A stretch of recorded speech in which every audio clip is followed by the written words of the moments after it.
On reparle justement de la controversée loi Duplon qui prévoit le retour en France d'un pesticide interdit depuis 2018, l'acétamipride, après la saisie du Conseil constitutionnel par des parlementaires de gauche qui réclament la censure. C'est aujourd'hui le Conseil de l'ordre des médecins qui prend position. On en parle avec mon invité en plateau, le docteur Jean-Marcel Mourgue. Bonjour, bienvenue. Vous êtes vice-président du Conseil de l'ordre des médecins. Vous nous dites ce matin au sujet de ce pesticide que le doute n'est pas raisonnable et que les alertes ne peuvent pas être ignorées. Alors, tout à fait. Je voudrais d'abord élargir un petit peu le débat, vous dire la légitimité à ce que l'ordre s'empare de ce débat.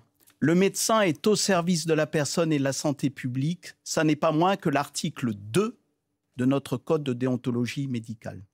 Ensuite, sous la mandature actuelle, puisque le Conseil national a été renouvelé au mois dernier, l'une de nos priorités, ce n'est pas la seule, c'est la santé et l'environnement. Nous sommes dans une époque où le système de santé est en tension. Il suffit de vous écouter pour le savoir.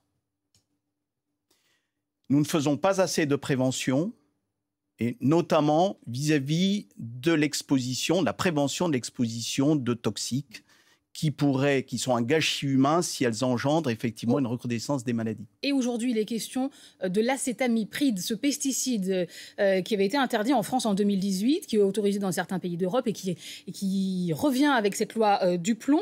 Quelles données scientifiques et médicales, avez-vous des données scientifiques et médicales précises sur ce pesticide? En ce qui concerne la collecte et les travaux scientifiques, cela n'est pas de notre ressort. Il y a des collèges, des sociétés savantes qui se sont largement exprimés, et la Ligue contre le cancer. Donc, à chacun sa mission. Ce que nous disons, c'est que la somme des connaissances scientifiques est suffisamment forte pour émettre un doute très sérieux quant à l'innocuité de ce produit.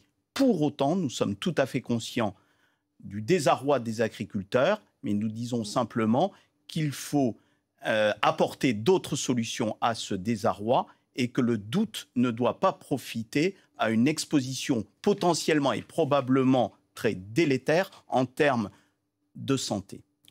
Probablement, mais quelles conséquences concrètes sur la santé? C'est un produit qui diffuse dans le liquide céphalorachidien, les méninges le savent à proximité du cerveau, dans le liquide placentaire. Donc, effectivement, sont souvent cités des problèmes neurodéveloppementaux, de l'accroissement des cancers pédiatriques chez l'enfant, quand même, tout de même, et des maladies chroniques, pour ne citer que les principales.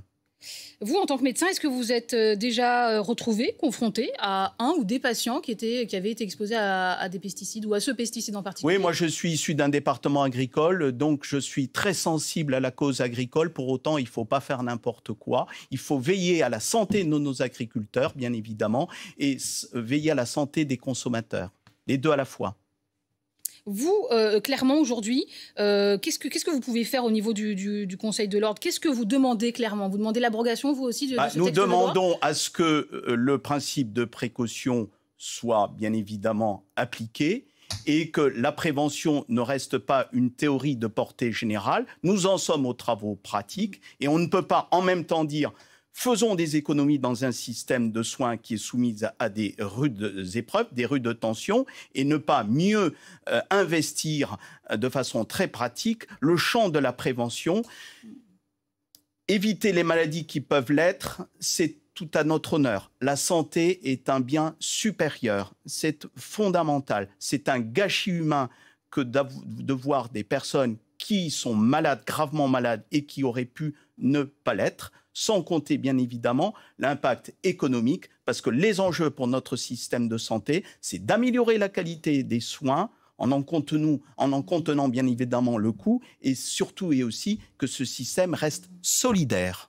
Et j'ajoute simplement que la décision du Conseil constitutionnel sera rendue le 7 août. En attendant, vous, au niveau du Conseil de l'ordre, vous vous engagez, c'est ce que vous nous dites dans votre communiqué ce matin, à mener une réflexion sur les liens entre la santé et l'environnement. Tout à fait. C'est autant les conséquences sanitaires du dérèglement climatique, des maladies vectorielles, que la pollution de l'air, des sols, des eaux. Et ça nous paraît un sujet tout à fait fondamental. comme le sujet, par exemple, mais qui est sans rapport évident, comme celui de la santé mentale. Il y a d'autres préoccupations, bien évidemment. Alors, dans l'actualité aussi, ce matin, docteur Mourgue, il y a je le disais tout à l'heure, ce procès qui concerne la famille de Théo Gratalou, qui a perdu son procès face à Bayer Monsanto, cette famille qui accuse le groupe d'être responsable des malformations congénitales de ce jeune homme de 18 ans. La justice a donné raison à Bayer Monsanto. La famille a annoncé faire appel. La mère assure avoir été exposée au glyphosate durant la grossesse. Qu'est-ce que vous pensez de cette Alors, affaire ? moi, je ne vais pas porter de jugement sur un dossier que nous ne connaissons pas dans toutes ses arcanes. Les expertises qui ont pu être produites ont certainement leur part à jouer. Donc, sur ce cas d'espèce, aussi douloureux soit-il, bien évidemment, je ne porterai pas d'appréciation. Il aurait dû avoir un principe de précaution aussi dans cette affaire. Là, écoutez, pour ne pas connaître suffisamment ce dossier, je me garderai de porter une appréciation sur ce dossier. Merci beaucoup, en tout cas. Mais je vous en prie. D'avoir répondu à nos questions ce matin sur France Info. Docteur Mourgue, vous êtes vice-président du Conseil de l'Ordre des médecins en France.